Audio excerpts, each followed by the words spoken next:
అదే RTV app వార్తల్ని క్షణాల్లో చదివే అవకాశం ఉంటుంది. ఒక న్యూస్ పేపర్, ఒక టెలివిజన్ ఛానల్ మీ చేతుల్లో ఎప్పుడూ ఉంటాయి.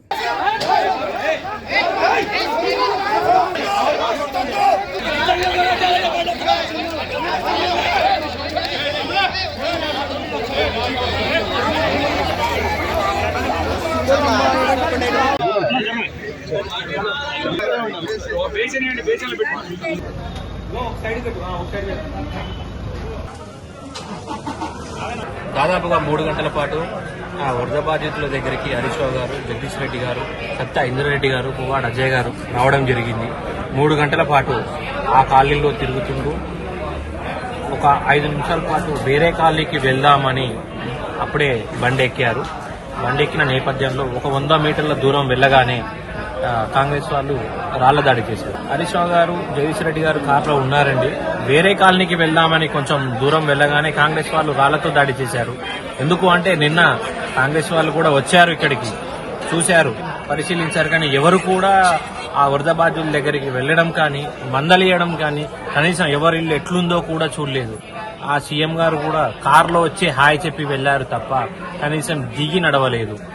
ఇదే నేపథ్యంలో బీఆర్ఎస్ వాళ్ళు ఇంటింటికి వెళ్లి మంచి ఏమిటి, చెడేమిటో తెలుసుకొని వాళ్ళకి ఏ సాయం కావాలి, మీకు ఏం అవసరాలు ఉన్నాయో అని తెలుసుకుంటుండగా ఓర్వని కాంగ్రెస్ వాళ్ళు రాళ్ల దాడి చేశారండి.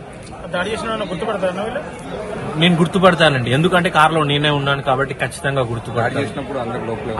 అందరూ లోపలే ఉన్నారు, ఎవరికి ఏం కాలేదు, అద్దం మాత్రం పగిలింది.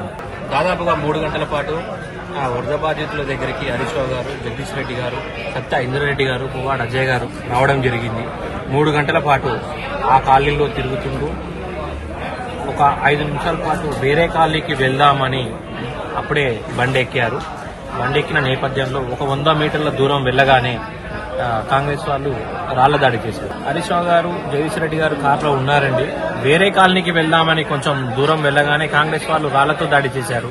ఎందుకు అంటే నిన్న కాంగ్రెస్ వాళ్ళు కూడా వచ్చారు, ఇక్కడికి చూశారు, పరిశీలించారు. కానీ ఎవరు కూడా ఆ వరద బాధితుల దగ్గరికి వెళ్లడం కానీ, మందలియడం కానీ, కనీసం ఎవరి ఇల్లు ఎట్లుందో కూడా చూడలేదు. ఆ సీఎం గారు కూడా కారులో వచ్చి హాయ్ చెప్పి వెళ్లారు తప్ప కనీసం దిగి నడవలేదు. ఇదే నేపథ్యంలో బీఆర్ఎస్ వాళ్ళు ఇంటింటికి వెళ్లి మంచి ఏమిటి, చెడేమిటో తెలుసుకొని వాళ్ళకి ఏ సాయం కావాలి, మీకు ఏం అవసరాలు ఉన్నాయో అని తెలుసుకుంటుండగా ఓర్వని కాంగ్రెస్ వాళ్ళు రాళ్ల దాడి చేశారండి. నేను గుర్తుపడతానండి, ఎందుకంటే కారులో నేనే ఉన్నాను కాబట్టి ఖచ్చితంగా గుర్తుపడతాను. అందరూ లోపలే ఉన్నారు, ఎవరికి ఏం కాలేదు, అద్దం మాత్రం పగిలింది. మరిన్ని వీడియోస్ కోసం ఛానల్ ని సబ్స్క్రైబ్ చేయండి. లేటెస్ట్ అప్డేట్స్ కోసం వాట్సాప్ ఛానల్ ని ఫాలో చేయండి. అండ్ లింక్ డిస్క్రిప్షన్ లో ఉంది.